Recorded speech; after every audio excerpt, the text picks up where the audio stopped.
Shalom, all praises to Yahweh, Bahashim Yahweh Baharaka Kodash, to all the sincere brothers pushing the gospel throughout the four corners of the earth.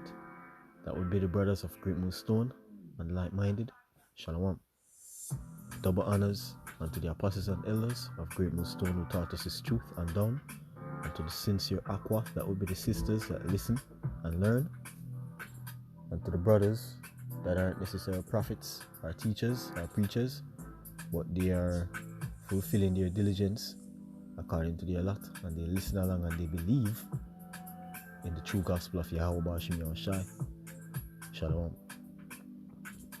Topic for this lesson is going to be Israelite women now versus in the kingdom. First thing to bear in mind is the Israelites are not the one who the world calls the Jewish people today, right? Who are over there in the land right now posing as the Israelites. Those are imposters. Those people are not from the lineage of Jacob, right? They're from the lineage of Jacob's brother, Esau, the one who the Lord hates. You understand?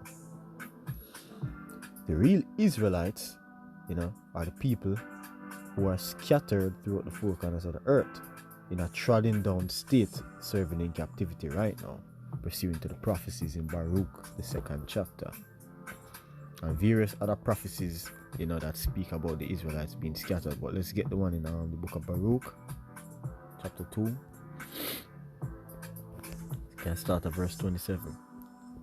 And it reads, O Lord, O Yahweh, our power, thou hast dealt with us after all thy goodness, and according to all that great mercy of thine, as thou spakest by thy servant Moses in the day when thou didst command him to write the law before the children of Israel, saying, If ye will not hear my voice, surely this very great multitude shall be turned into a small number among the nations, where I will scatter them. This is a prophecy. You understand? For I knew that they would not hear me, because it is a stiff-necked people, but in the land of their captivities they shall remember themselves, starting with the elect, calling upon the name of Yahweh Shai, coming into the knowledge, that we are the Israelites scattered about, the whole cargo slave ship thing, that was a divine punishment, the Lord bringing the southern kingdom over here, so that's what the brothers would have said. We never come over here, on cruise ships. We came over here on cargo ships as cattle. See? And shall know that I am the Lord their power. I am Yahweh their power. That's the real name of Heavenly Father. For I will give them an heart and ears to hear. We can stop this up. And they shall praise me in the land of their captivity, and think upon my name, and return from their stiff neck and from their wicked deeds, for they shall remember the way of their fathers, which sinned before the Lord. See, talking about the Israelites, this is a prophecy, and this is happening now, starting with the men of Great Moonstone, you understand, who are teaching the true doctrine actually, right? So the Israelites would be scattered about throughout the four corners of the earth, in these present times, you understand, awaiting Yahweh Shai, to come and redeem the elect. And in verse 30, it actually shows you why, the great Hebrew Israelite awakening, as they call it, is happening, right? And Christians can't do a thing about it, and the so-called white man can't do a thing about it, right? So the Israelites today are the so-called Negroes, Latinos, Hispanics, and Native Americans, right? And then you have the ones likened unto speckled birds, looking like heathens, but their lineage goes back to Abraham, Isaac, and Jacob. So there is no such thing as a friggin' spiritual Israelite. However, there is such thing as an Israelite spirit that is in the body of a heathen, right? That look like a heathen, right? The ones likened unto speckled birds. But let's get to the topic, really. Don't want to stray too much. But let's be frank, our women are through, finished, destroyed. Slovakia. The Northern Kingdom woman is hooked on the plantation Christianity because a lot of them are into into the Roman Catholic religion. Worshipping animals spirits, familiar spirits. The tribe of Issachar, Mexicans so-called, with the Day of the Dead, and the Latina women, or as the world call them, Latina, they're whored out, You see me? Latina women are in high demand for porn watchers. The porn industry has created a whole fetish surrounding, having sex with a Latina woman. You know what I mean? Mexico, so-called Mexicans, tribe of Issachar, Colombia, Brazil, tribe of Asher, Dominican Republic, tribe of Simeon, and Nigeria, a mixture of Judah, Levi, and Benjamin, are among the countries with the highest prostitution rates in the world, right?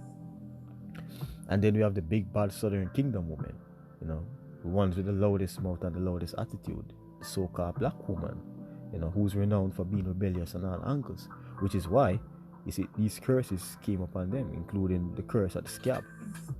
You understand? Let's get that let's back that up with Isaiah chapter 3. Can start at verse 16, and it says, "Moreover, the Lord saith, because the daughters of Zion are haughty, and walk with stretched forth necks and wanton eyes, walking and mincing as they go, and making a twinkling with their feet." The attitude of the so-called black woman, mostly.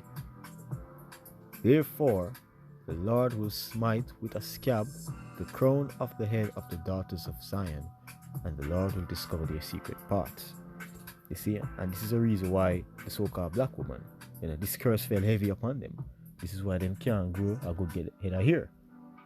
You understand? Go down to verse 24. It says, "And it shall come to pass that instead of sweet smell, Salakia, there shall be stink, and instead of a girdle, a rent, and instead of well set hair, baldness." See? "And instead of a stomacher, a girding of sackcloth, and burning instead of beauty." So the Lord completely destroyed our women with these curses, because of wickedness. You see me? It say, instead of well set hair, baldness, right? That's why a lot of them wear weaves and wigs, and if they keep it in too long, it starts to itch, And that go back to the curse in Deuteronomy 28, specifically verse 27, when they say, "The Lord will smite them with the scab and the itch, You see me? All a part of the curses. But on the flip side, when Yahushua returns and press the refresh button, everything and everyone will be set in order, including our women. No more sex in the city, no more girls' night out. Well, they can have a girls' night out, with their sister wives, that is, in their husband's castle, and they can have the servants, slaves cater to them, right? Yes, slaves. Now you have some Christians, especially Jake, will hear this and say, "That's sick. Slavery in Jesus' kingdom, not my Jesus." Yeah, you're fucking right. You're damn right. It's not your Jesus, because the kingdom of your Jesus, that will consist of heathens that got saved, basking in the blessings of Israel, is a fabricated Roman Catholic lie. You can't get around it. Could quickly prove that in Isaiah 14, there will be servitude in the kingdom. Let's read on. "For the Lord will have mercy on Jacob, and will yet choose Israel, and set them in their own land." So we're going to get back the land of Israel. "And the strangers shall be joined with them, and they shall cleave to the house of Jacob." Here's the point. "And the people shall take them and bring them to their place, and the house of Israel shall possess them in the land of the Lord for servants and handmaids." This prophecy never happened, and it's going to be fulfilled.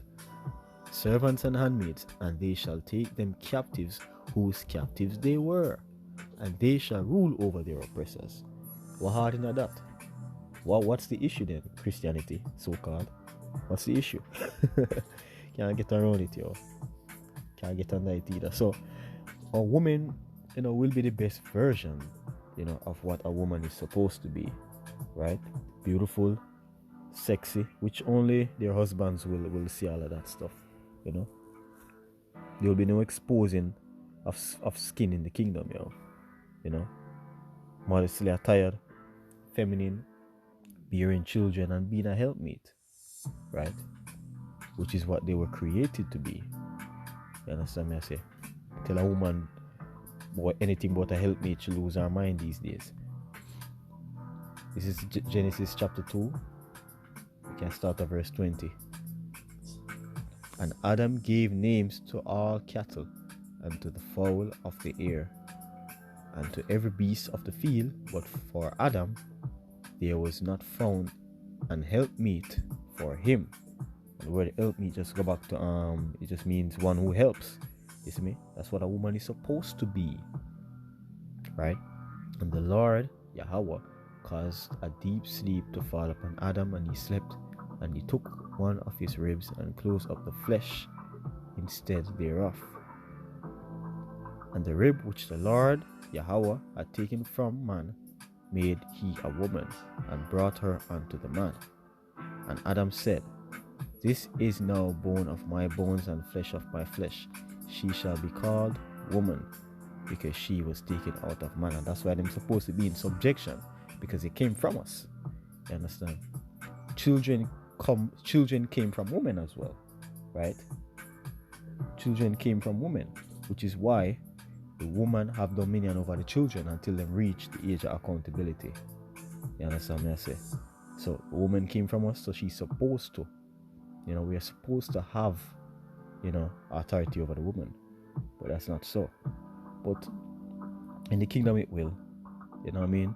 So women will go back to, that state of being a helpmate, and they'll get to, pet the animals, fly on the chariots, with Huzzy, go and see the wonders of the universe, and actually get to enjoy their children, because in this wicked world, our kids for the most part, they are dragged up, they're not raised properly. And, brothers and sisters coming out of garrisons and ghettos understand that better than anybody else, And in the kingdom, our women will get to raise and pamper their babies in a carefree and comfortable environment, right? They will be carefree. Let's get the definition of that word. Without cares or worries, free of concern or worries, without difficulty. Exactly. It's going to be beautiful raising children in the kingdom, right? Because the woman will be comfortable. She'll be happy. She'll be, there'll be nothing to be worried about. Understand? And she'll raise them until the age of accountability. If it's a prince, he grows up, he gets his inheritance, he get himself his wives, Israelite wives and concubines. You understand? And, he ventures out. He get him slaves as well, and he ventures out. Right? If it's a princess, she moves from daddy's house onto her husband's house when she reach, that age. So there'll be no whores in Israel, in other words. No whores. Right? So you sisters, if you're of the elect, and you're saved, other one you will get to be founding mothers, right? And then remember, in Yahweh's house, there are many mansions, talking about those planets. You understand? I could just bring out that. John, Matthew, Mark, Luke, John, 14th chapter. And it says, Let not your heart be troubled. Ye believe in Yahweh, believe also in me. Here's the point. In my Father's house are many mansions. If it were not so, I would have told you. I go to prepare a place for you. In my Father's house there are many mansions. We know that heaven is his throne, earth is his footstool. So the whole universe has to be his house, And these mansions are talking about planets. Exactly. And if Yahweh Hashem Yahushai, bless the princes of the power with planets, then naturally they'll be taking their wives with them, and they'll be bearing children in happiness. You understand? So we're going to be populating planets here. And that masculine mind frame, that these women have will be destroyed when Yahweh Bashim Yashai give us those new bodies, those new bodies.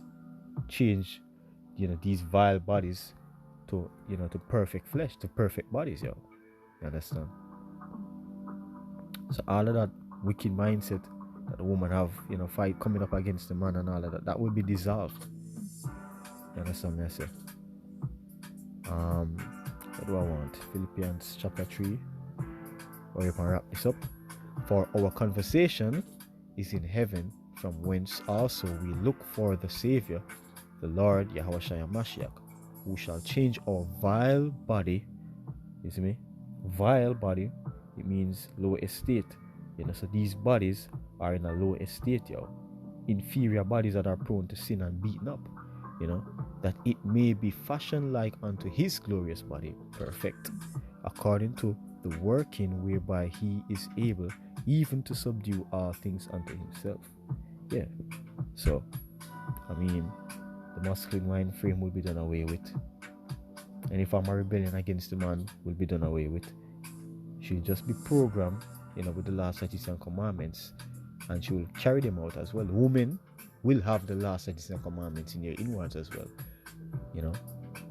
so they will naturally fall into subjection to their husband. There will be no going off, no rebellion, so much glory is coming to the Israelites. You understand? Our women will be perfect and order, and they're gonna love it. Point has been made. All praises to Yahweh Shem Yahshai, Lord willing, this lesson was edifying. Shalom.